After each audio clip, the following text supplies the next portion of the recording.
Ticket Watch may be coming because probably what is going to end up being the number one box office film of the year. They have just announced that Avatar, Fire and Ash, which will be the number one film of the year, the tickets are going on sale this Monday. They announced such in several social media posts from the official Avatar account saying, the world of Pandora will change forever. Avatar, Fire and Ash, only in theaters on December 19th. Get your tickets Monday. Catch an exclusive look at Avatar, Fire and Ash during Monday Night Football on ESPN. Experience the film only in theaters December 19th. Tickets on sale Monday. Blah, blah, blah, blah. Tickets on sale Monday. So, we know when it's coming. And ticket sales are going to be hot.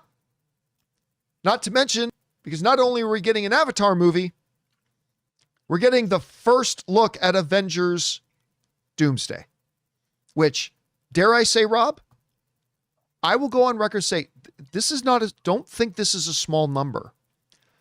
I'm going to guess 2% of the people that go to see Avatar on opening day literally bought their tickets to see the first teaser for Avengers Doomsday. Only 2%? Think about the number of people going. Know. 2% is a lot of people. It's a lot of people. I'm talking about who wouldn't have gone to go see Avatar that weekend, but they're going just because. Now, it's 100% of the people who are going are looking forward to seeing the trailer, but 2% are probably only going specifically to see this trailer for Avengers Doomsday. All right. Now, some people may be wondering, well, John, does that now mean we're going to get Ticket Watch? Well, I don't know yet, because one of the things that they have not told us in any of these postings is what time the tickets go on sale. This is going on sale Sunday at midnight, so 12:01 a.m. on Monday. Will they go on sale on 9 a.m. Eastern time on Monday? Will they go on sale 12 p.m. Eastern? We just don't know yet. So once we find that out, maybe we'll be able to schedule a Ticket Watch. We'll wait and see for now. So here's the question that we are faced with now. Now that we know when the tickets are going on sale, how many tickets are going to get sold? How big is this thing going to be for an opening weekend? Are we going to see another situation where, like dominoes falling in the wind, one ticket website selling site crashes after another? How big is this thing going to be? And I'm going to tell you, Rob, are you ready for this? I'm ready. Hit me. Not that big. It's not going to be that big. And some of you might be saying, but John, how can you possibly say that? I'll tell you how I can possibly say that. The other two Avatar films are amongst the biggest films. No, they are in the upper crust of the biggest films of all time. And neither of them opened exceptionally huge. That's just not their pattern. As a matter of fact, let's go over and take a look at this. If you look at the top 20 opening weekend box offices of all time, of course, Avengers Endgame at $357 million, Spider-Man No Way Home at $260 million, Avengers. Look at that. The top 1, 2, 3, 4, 5, 6. The top 6 are all Disney-owned properties. Deadpool and Wolverine at 212. Let's go all the way down to number 20. Batman and Superman Dawn of Justice, 166. That's number 20. You know what's not on that list? Any Avatar film. No Avatar film is on that list. Why? Well, because if we go over and take a look at here, the first Avatar film, the highest grossing film of all time, it opened with $77 million. A good opening weekend. Sure. But not mind-warping big, right?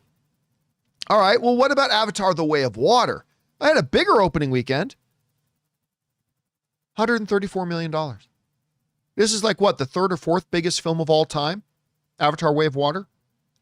I don't even think it's in the top 30 of the biggest opening weekends. Look, what I'm saying here is that Avatar 3 is going to be massive. It's going to be huge. But if you're thinking it's going to have like a $200 million opening weekend, I think you have to look at history. These films don't necessarily open that big. They just stick around forever as everybody starts getting around to going to see it, and people go to see it multiple times. I just didn't think so. Now, Rob, I think we're going to see the biggest opening that Avatar has ever had. I do think that. I think it'll be over 130 million. I think it'll be the biggest one it's ever had, because not only is it the next Avatar film, we also got that Avengers little doodad attached to it. That's going to help. But again, I don't think we're looking at a $180 million opening. Rob, I'll even say I don't think we're looking at an opening that will put it on the top 20 list. I don't think it exceeds $167 million. I think it can be 140, 150, maybe even 160, but I don't even think it's going to be a top 20. So it's going to be big, but I don't think we're about to see a domino cascading falling of ticket selling websites crashing as a result of it. Because that's just not what Avatar films do. They don't open big. And here's what's going to happen, Rob. Here's what's going to happen.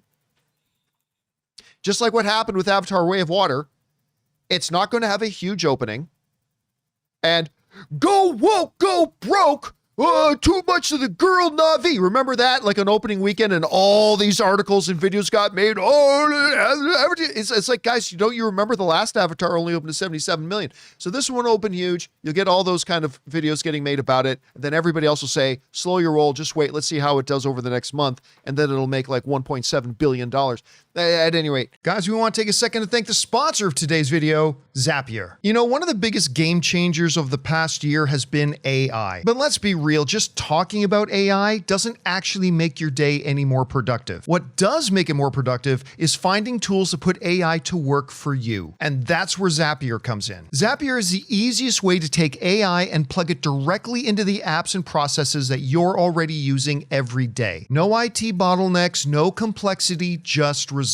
For me, it's been about saving time on repetitive stuff so I can focus on the work that matters and I actually enjoy. And it's not just me. Over 3.4 million companies are already using Zapier to streamline everything from sales and marketing to IT and HR. With their AI orchestration platform, you can connect top AI models like ChatGPT or Claude right into the apps you already use. So whether it's automatically enriching leads, coaching your sales team, or even resolving IT tickets, Zapier makes it simple. Guys, join the 3.4 million companies already automating with Zapier and transform how you work with Zapier and AI. Get started for free by visiting zapier.com/Campea. That's ZAPIER.com/Campea.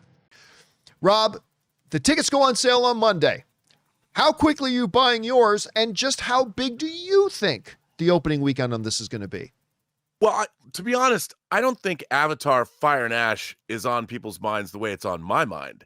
And I just don't think that I don't think it's going to be huge to start with. I think that we're a little further out. And unless they're going to promote that the Doomsday trailer's on the front of it, the fanboys will be like, I'll get around to buying a ticket when I get around to buying a ticket. I don't think, because like you pointed out, the way these movies open, this doesn't have, I mean, it's really weird. Within our fan community and with our movie pundit community, Avatar is still poo-pooed, well, it's still Fern Gully in space.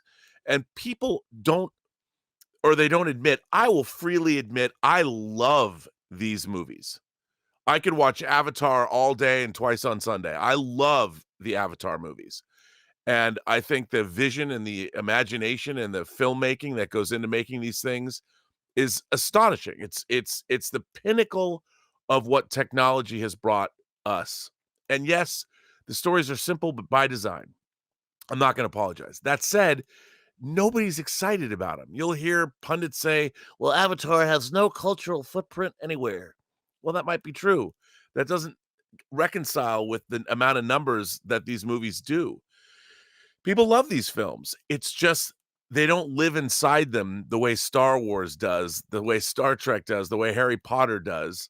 People love the experience of seeing Avatar, but it's not something that I think people revisit over and over and over again. So it's not part of their psyche the way our other big franchises are, but everybody loves them. I equate it to, I like going to the country fair once a year. I like riding the roller coaster at the Western Washington Fair. I like getting scones and candied apples, and I have a great time. But when I leave, I don't really think about it again until the next year when the Western Washington Fair comes around, and I'm going to go do the Puyallup one more time. And I have a great time, but then I don't think about it for the rest of the year. And I think Avatar is kind of like that. So I think it'll do okay, but I don't think we're going to shatter any records or there's going to be no shattering at all. People will be, oh yeah, I'll get around to buying those tickets. So I think that's how it's going to go. Yeah, and again, I can't help but kind of chuckle a bit when I hear the people talking about how nobody cares about Avatar. I hear that thrown around so much. All the really? time. Really? Really? Nobody cares about Avatar. Huh. That's funny. It's the #1 film of all time. Yep. Oh, and by the way, the sequel is the #3 film all time.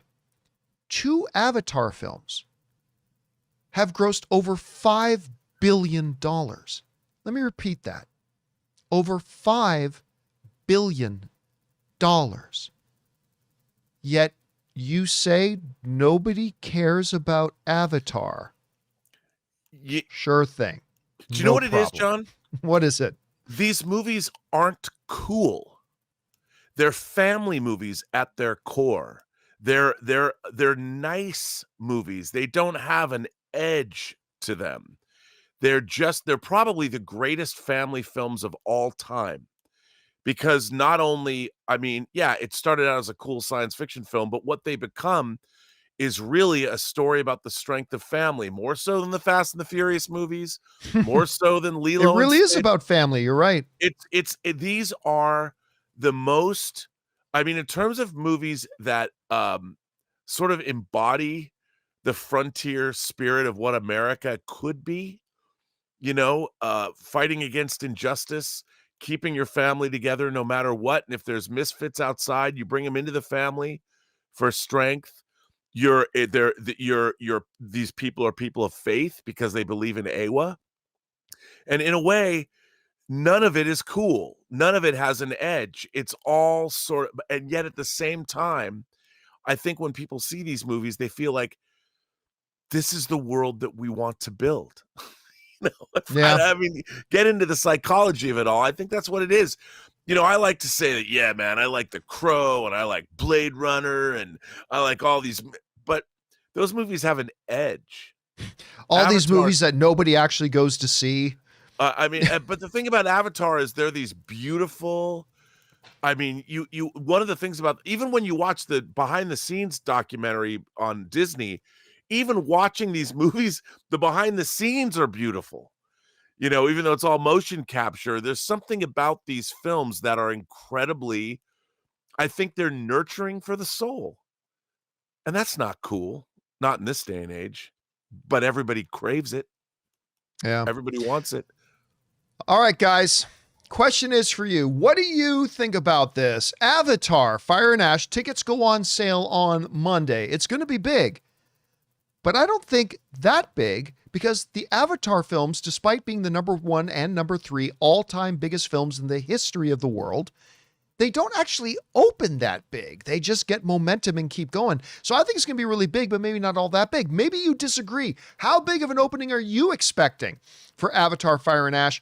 Whatever you guys think, jump down to the comment section below and let us know your thoughts. Hey guys, thanks so much for watching this video. Make sure you like the video, leave a comment, and subscribe to our channel. And don't forget, we have a daily podcast called the John Campea Show podcast, available on Apple Podcasts, Spotify, or your favorite podcasting app of choice. Go and subscribe to it today so it'll be there when you need it.